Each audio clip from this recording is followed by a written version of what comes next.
Chill out. It was just the first preseason game. This is RamView. It's hot out there. Let's blow them off the line of scrimmage. Headline, Los Angeles.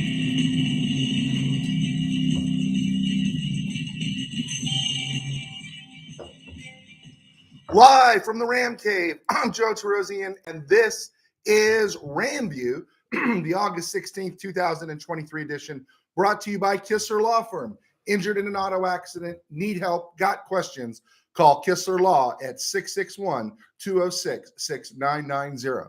That's Kistler Law at 661-206-6990. And check out KistlerLawFirm.com. KistlerLawFirm.com, one word, Kistler Law. They've been fighting for you since 92. And by Temple City Auto Repair. Having some auto issues, get yourself some John and Henry at TempleCityAutoRepair.com. And of course, by Granite Ridge Christian Camp, a place where your life can change. Oh no, the Rams lost their opener 34-17. It's the end of the world. We better go call a lawyer and get some insurance. Not a bad idea, but you don't need insurance on the Rams. One, no one's expecting too much off the bat this year. But there's no reason to jump ship because you lost preseason game 34-17. It's preposterous. It's ridiculous. And it reeks like desperate dead period material. If you got nothing else to talk about, then let's talk about how bad the Rams are going to be this year. And they might not be good. I could see them winning only 7 games. We can also see them winning up to 9, maybe 10. All right. For just point of reference, it's actually kind of ironic that my first year following the Rams as a kid, I wasn't quite 9. I was 8 years old, was in 1973, 50 years ago. And the first Ram game, preseason game that I saw was August 3rd, 1973. Actually, I saw the tape delay later that night. And the Rams lost their opener to that preseason to the Cowboys 24-7 in the Coliseum. That was Chuck Knox's debut. That was the John Hadle debut, the Harold Jackson debut. It was the new uniforms. It was the new Rams. They were Tommy Prothro-less, and they got hounded by the Cowboys 24-7. Then the following week, they tied the Browns 21-21. Then they proceeded to lose to Oakland, 16-3. The Dolphins 17-14 in Miami, before finally in week 5 of preseason beating the Chargers 30-17. I saw that game from New Mexico. And the 49ers 38-10. 6 preseason games, and then 9 days later, they played the season opener in KC and started the regular season 6-0. 2-4, actually 2-3-1 in the preseason, 0-3-1 to start the preseason, and they started the regular season 6-0. That's not going to happen this year. But let's just not get caught up in it. It's crazy. It's ridiculous. And there's other things to talk about. So some quick stuff around the NFL before we dive into the Rams. Dalvin Cook signs with the New York Jets. Great signing. Good job by the Jets. They are all in this year. And to go along with Breece Hall, who's coming back from his knee injury, that's just a good vibe. Aaron Rodgers gives a good vibe when he redoes his contract too for 75 rocks. So this Jets team is looking good. They're doing the right things. The only thing is they just need their offensive line to play better, and we'll see how that works out. Zeke Elliott signs with the New England Patriots. You just wonder, like, why are they signing him? Maybe Zeke still got some gas in the tank, not as a feature back, but maybe he's still got some gas in the tank and helped the Patriots a little bit. But it just feels like a very less than spectacular signing. It feels like a Juju Schuster type of signing. And, yeah, that's what the Patriots did. They signed Juju Smith-Schuster. So, I don't know. Not excited about Zeke Elliott going there. I'm glad he's got a job. As these other guys holding out, Josh Jacobs, Nick Bosa, Chris Jones. I don't know. Did Chris Jones get worked out anytime recently? None of these guys seem to be wanting to go to work, and it'll be interesting to see how it all plays out. A couple of quick ones here. Teddy Bridgewater, one-time phenom, one-time starting quarterback with the Minnesota Vikings. He just signed a contract with the Detroit Lions, so he's back in the NFL. I thought it was interesting as former Rams found the mark. Remember J.J. Koski, the wide receiver? He played at Cal Poly San Luis Obispo. He was kind of off and on that Rams practice squad for a few years there, got some time last year. He signed with the Denver Broncos. And Colin Duncan, an undrafted free agent who was released by the Rams back in June, he signed with the Carolina Panthers just this week. So good for him, huh? Out of work for 2 months. He has another shot at the NFL. Speaking of Rams secondary safeties and the Rams secondary and safeties that they have moved away from, Richard LeCounte III, the Georgia product, who had a cup of coffee with the Browns, signed with the Rams late last year. He was given the heave-ho after a less than spectacular game against the Chargers on opening night of preseason. I guess for Richard LeCounte, it was time to panic, and now he's unemployed. And you had to know that was coming as John Johnson signed with the team. There's a lot of Tanner Engel playing well, and we'll get to him. You had to know there was a lot of, that there was a lot of, there was not as many snaps to go around. So Richard LeCounte, no time to develop. He needed to go. All right. Just looking at stuff from the Rams workouts, looking at stuff from the preseason game, just some thoughts. Hey, I was watching Tutu Atwell. I was watching him when I was at the Rams workout about a week or so ago. Saw him later on, saw some highlights today. He looks heavier to me. I actually think the dude's closing in on 175 pounds, and call me crazy. He just looks a little thicker, and that means he could take 2 hits instead of just 1, and I'm excited about that. I also don't like the disparaging comments towards Atwell in regards he's only a burner. If you were watching the Rams last year, which I'm amazed is that people are paid to watch the Rams, you saw him catch other passes than deep bombs. You saw him catching some crossing routes from Baker Mayfield. And so he's not a one-trick pony. He needs to develop some of these other skills, but he's got good hands. He's fast. It's just a question, can he stay healthy? Can he stay on the field long enough? I'm looking forward to Tutu Atwell. I have not written off Tutu Atwell, and neither should you. And also watching some of the highlights, again, where I was at practice, and then you see the highlights coming through from Rams media. Ben Skoranek, remember his hands were the issue a long time ago, a few years ago. It doesn't seem like Ben Skoranek's hands are an issue anymore. He looks like a 7th rounder, 249 overall, that took some time to adjust in one area in terms of his hands, and they seem to have improved. He also makes contested catches, which is another nice thing about Skoranek, besides being versatile in other areas. And when you're speaking of that Rams receiving room, there is something that we should take a look at that I find really, really interesting. Everyone is gaga over Demarcus Robinson and Tyler Johnson, which I get. Demarcus Robinson, Tyler Johnson, everyone says he graded out so well against with the PFF grades. But remember, Tyler Johnson was playing against the Chargers version of Richard LeCounte, right? Guys that are going to be unemployed in another few days, right? In a couple of weeks. And so I get it. I'm not saying Tyler Johnson's bad. Demarcus Robinson's been making catches all summer. And it doesn't look like the team is done with Tutu Atwell just yet. And Skoranek, as I've said, does a host of things well. You can line him up in tight end. You can put him at fullback. He's a special teams guy. You get a lot of clicks out of Skoranek. He's the 21st century version of Mike Gooman, right? But here's the interesting one. It feels like Lance McCutcheon is about to be thrown on the ash heap with Nelson Spruce and Jacob Harris. We get that. We understand it. I'm sorry. It's too bad.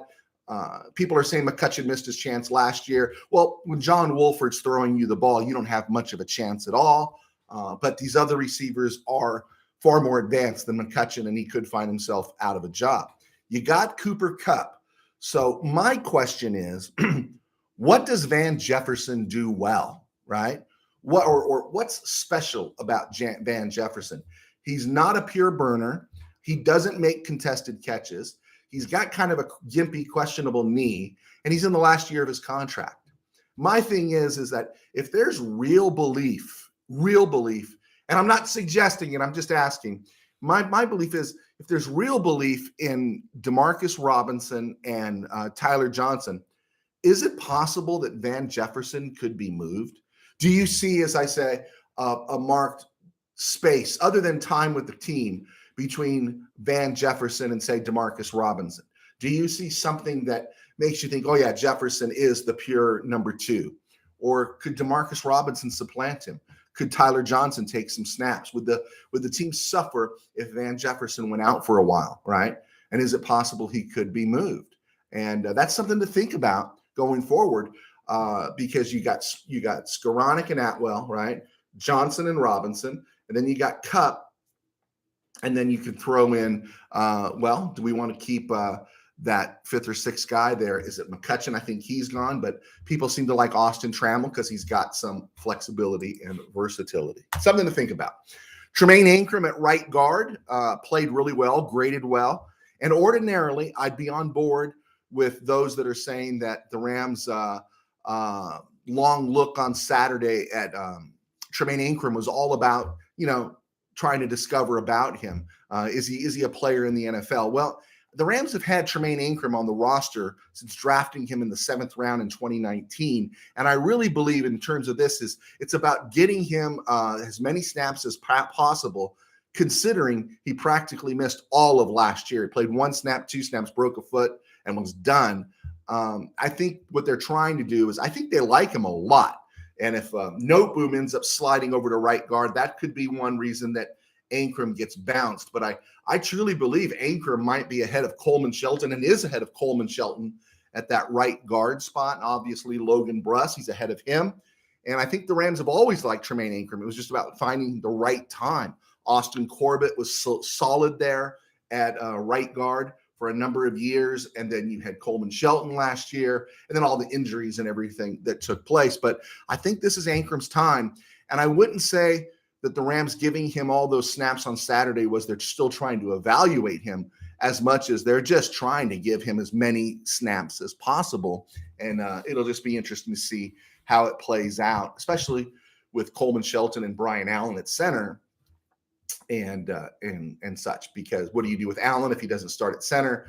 And does Coleman Shelton go back to being a backup? Logan Bruss at right tackle is taking a lot of heat. Can I just say Bruss is learning a new position, so chill out, right? It is preseason. It doesn't make any difference.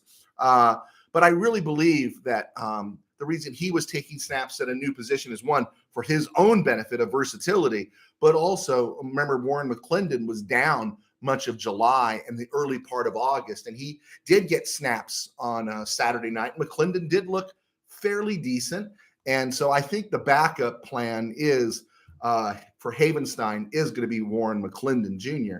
I'm not giving up on Logan Bruss, but I'm not all worked up in terms of him not being a great right tackle just now. He might just be a good backup guard. And the other thing that's interesting about Logan Bruss is that with Warren McClendon out, it was Bruss who moved to right tackle to get the snaps. AJ Akuri didn't play on Saturday night. AJ Akuri, I didn't even see him at the workouts that I was at.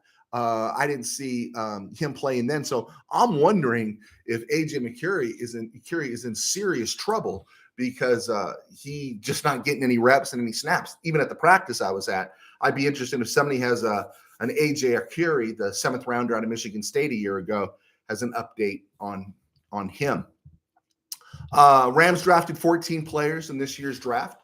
And after watching that first game, it's easy to see who stood out. Not that not all these guys are going to make it, but these are the players out of those 14 that were drafted that, to me, look like these are NFL guys. Now, I'm not saying they're all-stars, not saying they're Hall of Famers.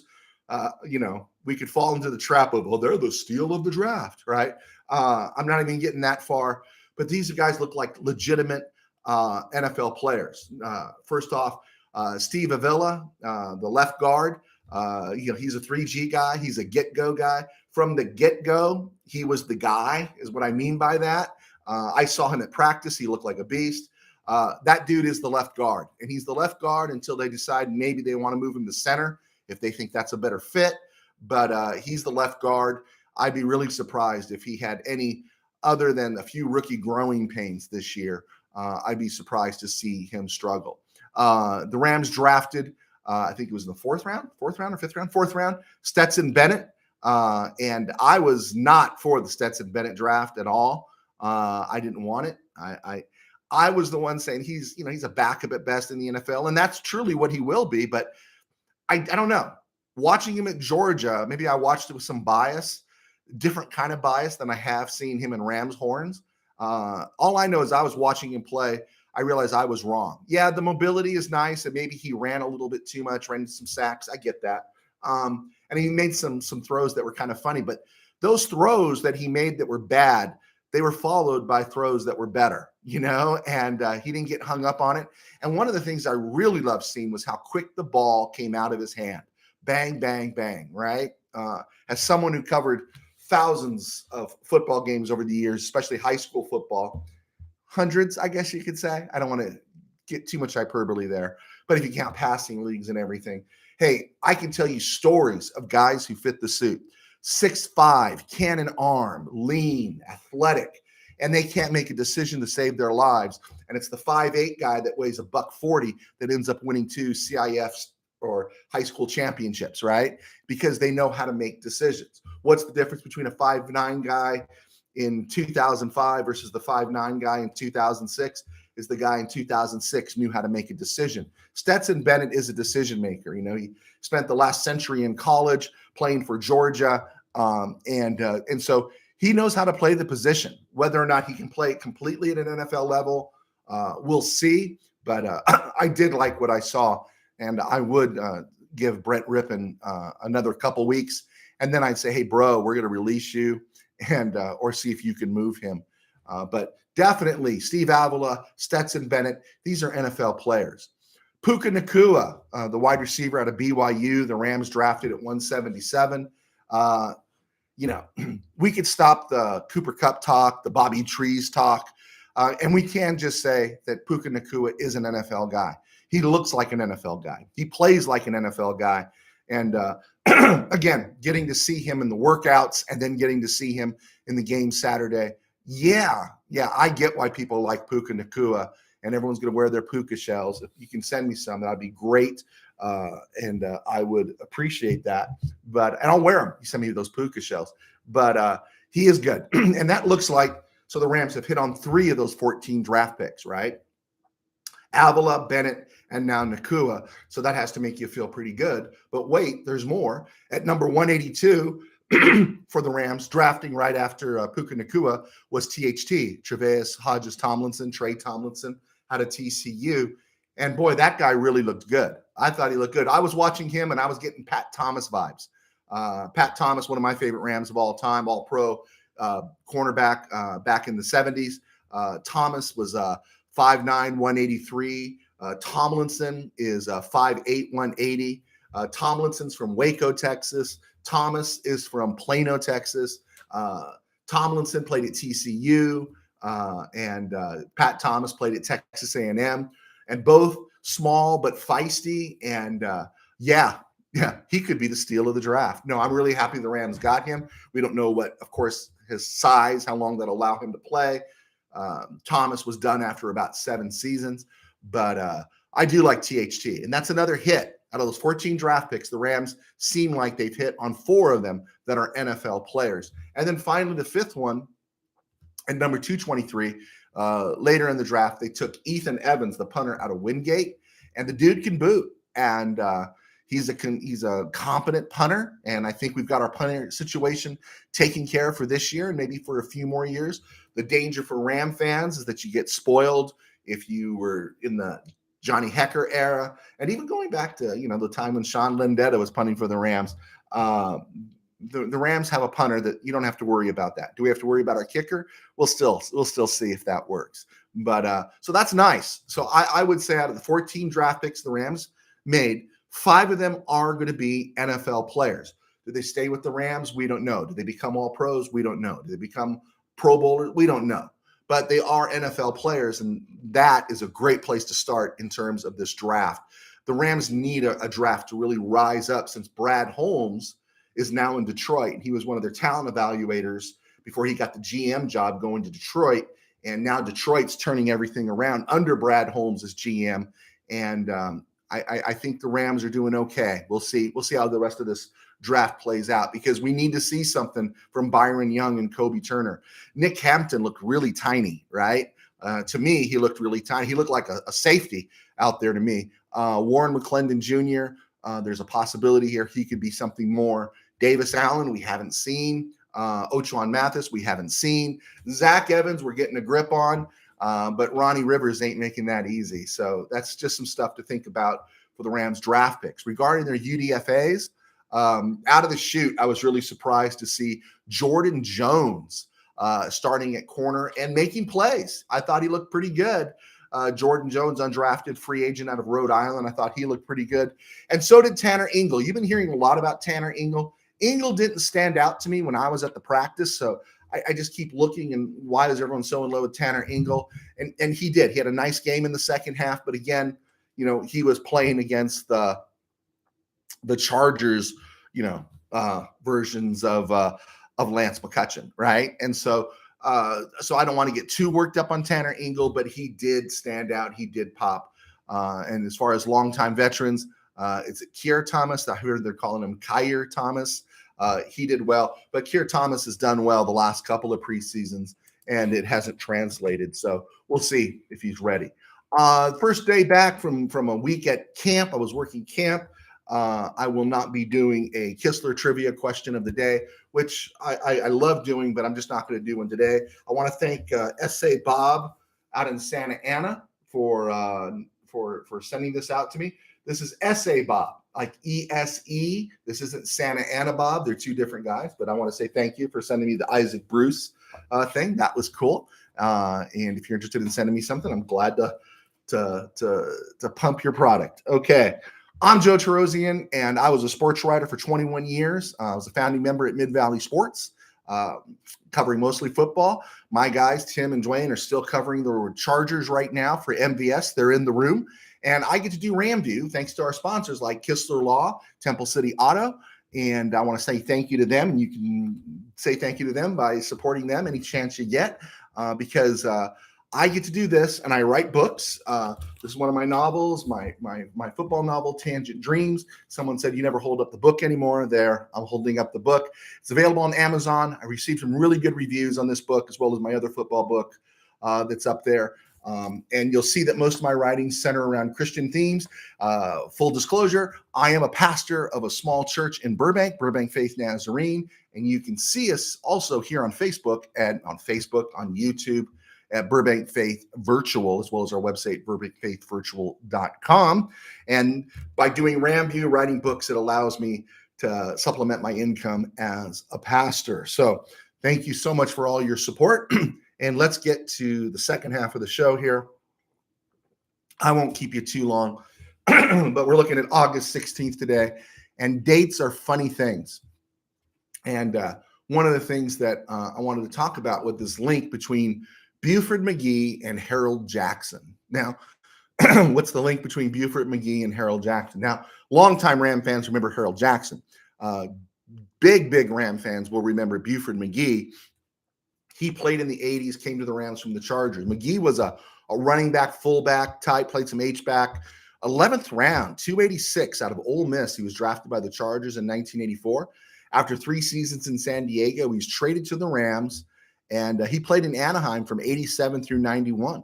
He served 3 years as a starter at fullback, H-back. He took Mike Gooman's role, and he caught 127 passes, including a career high 47 with the Rams in 1990. Harold Jackson was initially drafted by the Rams in the 12th round, 323 overall in 1968 out of Jackson State, and traded in 1969 with John Zook to the Philadelphia Eagles for Izzy Lang. Now, Zook ended up having a great career with the Falcons, and Izzy Lang never did anything for the Rams. Jackson returned to the Rams in 73 and became an amazing home run complement to the Rams running game under Chuck Knox. He had several good seasons in New England. He made a brief stop in Minnesota before finishing up his career in Seattle in 1983 in an AFC title loss. And Jackson caught 579 passes, 200 of those with the Rams. He scored 76 touchdowns, 36 with the Rams. And maybe if he didn't lose conference finals in 1974, 75, and 76, and 1983, he'd already be in Canton. But here was the interesting thing that I stumbled across, okay?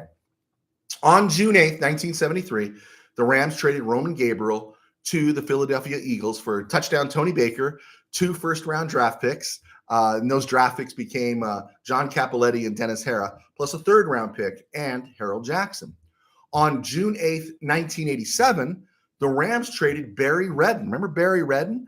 First round, 14th overall in 1982 to the San Diego Chargers for Buford McGee and a second-round pick. That second-round pick turned out to be the 46th overall pick in the 1988 draft. It was some guy named Flipper Anderson. Okay, that's kind of cool, right?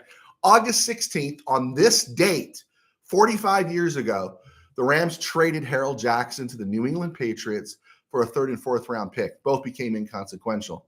And then I thought today is kind of interesting. August 16th, 2023 is Buford McGee's 63rd birthday. So that might be a little nerd spell for you. I love that kind of stuff.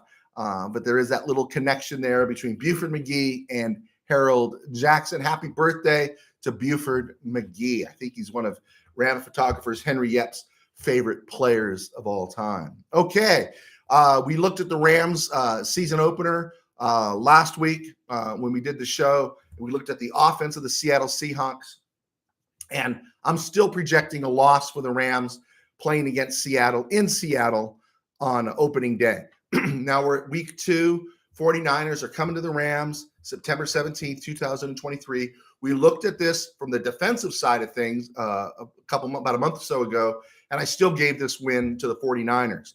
49ers have lost Jimmy G, Mike McGlinchey, Jimmy Ward, Samson Ebukam. Their big signing was Javon Hargrave, formerly of Philly, to a big contract to plug up the middle.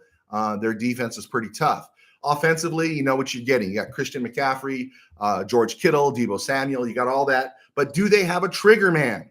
And everyone is down on Trey Lance. Sam Darnold does not strike fear into anybody except me as a Ram fan because, like I said, Kyle Shanahan could dig up Don Strock or Earl Morrall or Sonny Six Killer and beat the Rams the way he's done against the Rams. But Sam Darnold doesn't scare anybody. The question is, will Brock Purdy be ready? And is the 5-game regular season and the 2 playoff game postseason for Brock Purdy, is that definitive enough to decide whether or not he's an NFL starting quarterback? And I'm out on that. I'm still not convinced 100%. Not 100%. He played really well and such. And he's going to be going against a Ram defense that's going to be young, right? You're going to have THT out there. You're probably going to have Darian Kendrick out there. You're going to have Kobe Durant out there who's looking the part.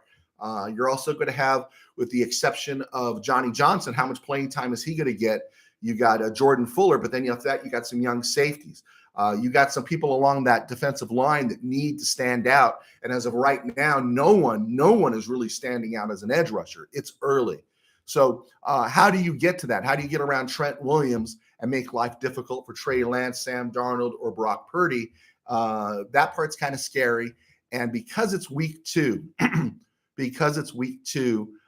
I see this, I still see this as a Rams loss. I see the Rams starting the season 0-2 with losses in Seattle and at home to the 49ers. But I think this is a Ram team that we're going to see is going to get better as the season goes on. And I think this defense will be better. I like Ernest Jones. I'm liking these corners. And after they spend more time, once they get torched a few times, and then the safeties also getting torched, making some mistakes, but a steady hand like Aaron Donald along the front, Ernest Jones, who's now a veteran, in the middle, and then you've got John Johnson and Jordan Fuller on the back porch. This team will get better. It will get better. Now, I will say this before I wrap this part up. I am still not very confident about the Rams defensive scheme. I do not know why people keep raving about Raheem Morris as a great DC who's going to get his chance again. I hope he gets his chance again. But by and large, the fact that the Rams are still playing a defense that they ran in 2020, teams figure you out real fast. There's a reason they stopped playing the 46 defense, right? People figure out things to do. This is the NFL. These guys are smart. This is what they do. And as I was watching, I was up at Granite Ridge, one of our sponsors. I was up at Granite Ridge on Saturday night watching the Ram game. I'm in there with the director of the camp, Shea Stewart, and he's aghast as he's seen how far off the ball the Rams corners are. And you just can't do that. You can't do that. You can't just give up 7 yards every play. You just can't, and put yourself in a hole. And that's one of the things that drives me crazy is as the receivers get off the line, unfazed, untouched, unpressed, then the quarterback, it's easier for them to just deliver the ball. A quarterback who's just going through the mechanics of it, the Andy Dalton, the Colt McCoy, and that's a split second, a half second, a second that your edge rushers can't get to the quarterback, that Aaron Donald can't get to the quarterback, and that your young edge rushers, Hoyt, Byron Young, Nick Hampton, all these other guys, that's that extra second they're going to need to get there. And I think that was a killer for the Rams this year, and it looks like a repeat performance. That's what has me worried about the Rams, because there is no Jalen Ramsey back there to save your butt, and there is no Bobby Wagner out there, and there is no Greg Gaines, and there is nothing out there to make a play when they get inside the red zone. So I see the Rams losing in week 2 to the 49ers. It is my one concern about this defense. I think it'll get better, but the scheme is going to kill this team, and we'll see. I hope I'm wrong. I'm happy to be wrong. Okay, I think that is it. The show went over real well. It was a stone groove, and I'm happy to say, I'm sorry we don't have a trivia question for today, but we will get one tomorrow. Okay, just for right now, I'm Joe Terosian. Thank you so much for clicking on, and I will see you on Friday.